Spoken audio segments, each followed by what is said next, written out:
Hello students, the topic we are going to discuss today is cardiovascular drug anti-anginal agents। Students, आज आपको हम anti anginal agents के बारे में बताएंगे। एंटी एंजाइनल एजेंट्स होते हैं, ये हमारे कार्डियोवैस्कुलर कैटेगरी की ड्रग्स होती हैं। तो स्टूडेंट्स, पहले ये जान लीजिए कि एंजाइना क्या होता है। एंजाइना, इसको हम एंजाइना पेक्टोरिस भी बोलते हैं। ये हमारा है chest pain due to imbalance between the oxygen requirement of the heart and O2 oxygen supply to via the coronary vessels. Angina pectoris वो होता है जो हमारा चेस्ट में पेन होता है।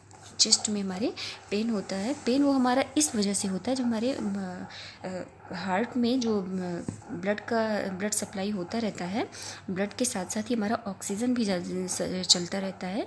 तो उसकी हमारा जितनी ऑक्सीजन की रिक्वायरमेंट होती है उतनी ऑक्सीजन डिमांड के हिसाब से नहीं पूरी होती है, सप्लाई नहीं हो पाती है। तो उसकी वजह से हमें चेस्ट में पेन होता है, हमारे लेफ़्ट साइड में पेन शुरू हो जाता है, सीवियर पेन होता है, और नेक, जॉ, बैक, आर्म्स, इन सब में हमारे पेन स्टार्ट होता है। तो इस सिम्टम्स को हम एंजाइना पेक्टोरिस बोलते हैं। ओके स्टूडेंट्स, नेक्स्ट दूसरी डेफिनेशन है इसकी। Angina pectoris is a pain syndrome due to infection of the adverse oxygen supply और demand situation in the portion of the myocardium. हमारा जो एंजाइना पेक्टोरिस होता है, ये जो ऐसा पेन सिंड्रोम होता है ड्यू टू इम्बैलेंस हो जाता है जब हमारा सप्लाई और डिमांड दोनों ही, ऑक्सीजन की सप्लाई और ऑक्सीजन का डिमांड दोनों ही इम्बैलेंस होता है हमारे मायोकार्डियम में के पोर्शन में। तो ये कंडीशन हमारी एंजाइना पेक्टोरिस की होती है। The principles form are recognised. इसका जो प्रिंसिपल फॉर्म है हम उसको रिकॉग्नाइज किया जाता है। इनके जो टाइप्स होते हैं, types of angina pectoris, types में आते हैं classical angina, variant angina, and third होती है अनस्टेबल एंजाइना। जो क्लासिकल एंजाइना होती है, attacks are predictable, provoked by exercise, emotion, eating or coitus and subside when increase energy demand is withdrawn. जो classical angina होता है, इसका जो अटैक होता है वो हमारा प्रिडिक्टेबल होता है। जैसे कि हम जब एक्सरसाइज करते हैं या बहुत इमोशन की कंडीशन में होते हैं या कुछ खाते हैं, तो इन तरीके की हमारी जो प्रोसेस होती हैं, इनमें हमारी एनर्जी की डिमांड जो होती है वो बढ़ जाती है। एनर्जी की डिमांड बढ़ती है तो हमारा ऑक्सीजन की भी डिमांड बढ़ जाती है, और वो अगर हमारी डिमांड पूरी नहीं होती है तो ये हमारा अटैक जो होता है क्लासिकल एंजाइना का अटैक होता है। नंबर दूसरा होता है variant angina. Attacks occur at rest during sleep and unpredictable. ये हमारी प्रेडिक्टेबल नहीं होती है, ये कभी भी रेस्ट के टाइम पे या हम स्लीप के टाइम पे ये कभी भी हो सकती है। They are due to recurrent localized coronary vasospasm. ये हमारी क्या होती है, कहीं भी किसी भी वेसल्स को में स्पाज्म कॉज करती है। जैसे कि हाथ है, पैर है, या कहीं की भी वेसल्स, हार्ट की वेसल्स हैं, उसमें एक स्पाज्म कॉज कर देती है। इसकी वजह से हमारा ब्लड का फ्लो अच्छे तरीके से नहीं हो जाता है, रुक जाता है, जिससे हमें इसका एंजाइना का अटैक होना शुरू हो जाता है। थर्ड है अनस्टेबल एंजाइना, जिसमें chronically reduced blood supply cause atrophy of the cardiac muscle with fibrous replacement and में damage conducting due to produce unstable cardiac rhythms. हमारा जो अनस्टेबल एंजाइना होता है वो हमारे ब्लड की सप्लाई को रोक देता है और एट्रोफी को कॉज करता है। हमारी जो मसल्स होती हैं, जो फाइबर्स होते हैं, उसमें रिप्लेसमेंट हो जाता है और ये हमारा टिश्यूज़ को, मसल्स को डैमेज कर देते हैं और एक अनस्टेबल कार्डियक रिदम कॉज करते हैं। जब हमारा ये सब रुक जाता है, टिश्यूज हमारे डैमेज हो जाते हैं, तो मेरे ये जो एक रिदम होता है वो हमारा अनस्टेबल हो जाता है। इसको हम अनस्टेबल एंजाइना कहते हैं। Classification of the anti angina. और जो एंटी एंजाइनल ड्रग्स होती है, एजेंट होती है, वो हमारे एंजाइना को रोकने के लिए जो ड्रग हम यूज़ करते हैं उनको हम एंटी एंजाइनल एजेंट बोलते हैं। तो वो एजेंट हमारे उनको क्लासीफाई करते हैं। नंबर पहला होता है नाइट्रेट्स। नाइट्रेट्स में हमारे शॉर्ट एक्टिंग, लॉन्ग एक्टिंग, दो टाइप की ड्रग्स आती हैं। शॉर्ट एक्टिंग ड्रग्स होती हैं वो ग्लिसराइल ट्राइनाइट्रेट होती हैं। Long acting isosorbide dinitrate, isosorbide mononitrate.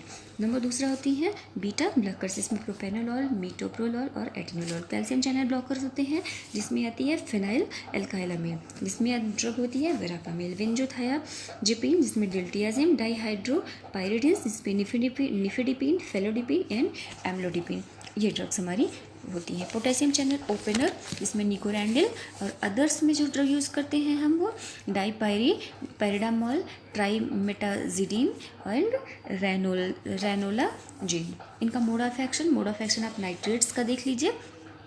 इसमें हम आपको फिगर के थ्रू भी समझा देंगे।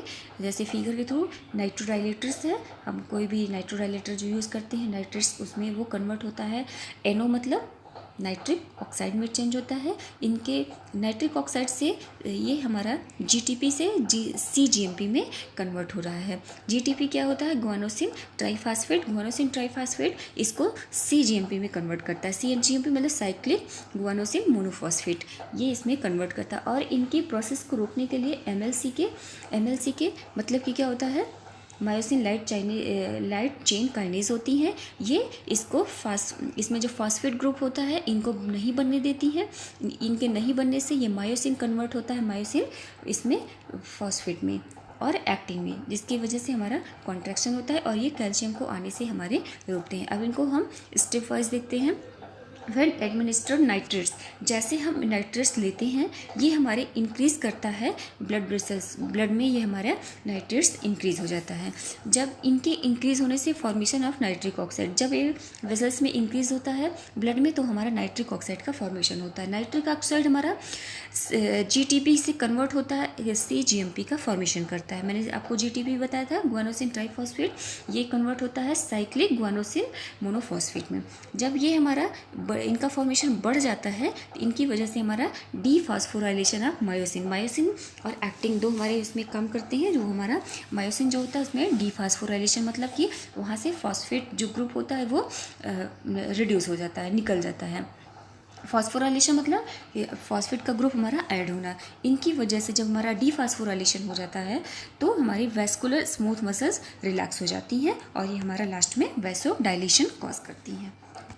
नेक्स्ट है एडवर्स इफेक्ट कॉज करती हैं headache, flushing, weakness, sweating, fainting, rashes, ये चीज़ हमें दिखती हैं। इनके ये एडवर्स इफेक्ट होते हैं। इनका मेडिसिनल यूज़ जो होता है वो एंजाइना पेक्टोरिस में, एक्यूट कोरोनरी सिंड्रोम में, मायोकार्डियल इन्फ्रैक्शन में, कंजस्टिव हार्ट फेलियर में, biliary colic, oesophageal spasm and cyanide poisoning में। जो नंबर दूसरी ड्रग हमारी बीटा ब्लॉकर्स होती है जिसमें प्रोपेनोलॉल यूज़ होता है।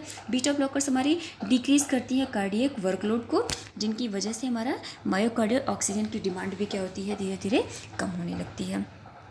इसकी वजह से ये हमारा बीटा ब्लॉकर्स हमारी बहुत ही इंपॉर्टेंट ड्रग होती है जो हमारे एंजाइना पेक्टोरिस में यूज़ होती है। या हमारा जो ब्लड प्रेशर इंक्रीज़ होता है तो उसमें हम प्रोपेनोलॉल कैटेगरी की ड्रग देते हैं। Okay students, thank you.